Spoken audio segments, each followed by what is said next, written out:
பூம்புகார் தொகுதியில் மீனவர்கள் சிறுபான்மையினரின் ஆதரவு திமுகவிற்குத்தான் என நியூஸ் 18 கேண்டிட் வித் கேண்டிடேட் நேர்காணலில் திமுக வேட்பாளர் நிவேதா எம் முருகன் கூறியிருக்கிறார்.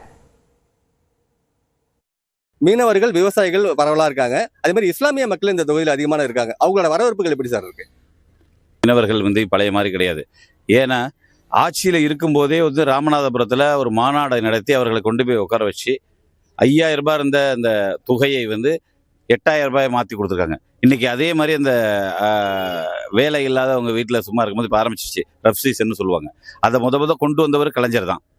அதை இன்னைக்கு இப்போ 8000 ரூபாய் இருக்கிறது திருப்பியும் 12000 ரூபாய் ஆக்குறது. அந்த தொகுதியில் பூம்புகார் தொகுதியில் ஒரே ஒரு மீனவர் கிராமங்களுக்கு கூட பாக்கி இல்லாமல் அனைத்துக்கும் செஞ்சுருக்கோம். கிட்டத்தட்ட பார்த்தீங்கன்னா 350 கோடிக்கு மீனவர் கிராமங்கள் மட்டும் சாதனை செய்த ஒரே ஆட்சி மாண்புமிகு தமிழ்நாட்டு முதலமைச்சர் திராவிட அதனால மக்கள்லாம் எல்லாருமே நாங்கள் உங்களுக்கு கண்டிப்பாக ஓட்டு போட்டுடுறோம், முன்னாடி பேர் நாங்கள் கிடையாதுங்கிறத சொல்றதாங்க. கண்டிப்பாக எல்லா சிறுபான்மை சமுதாய மக்களும் நம்ம கூட தான் இருப்பாங்க. ஏன்னா அவங்களுக்கு ஃபுல்லாக தெரியும் யாரு கூட யார் இருக்கா, யாரோட கைக்கூலியாக இருக்கிறார்கள். தமிழக வெற்றி கழகம்னு புதுசாக ஒரு கட்சி அவங்க தேர்தலை சந்திக்கிறாங்க.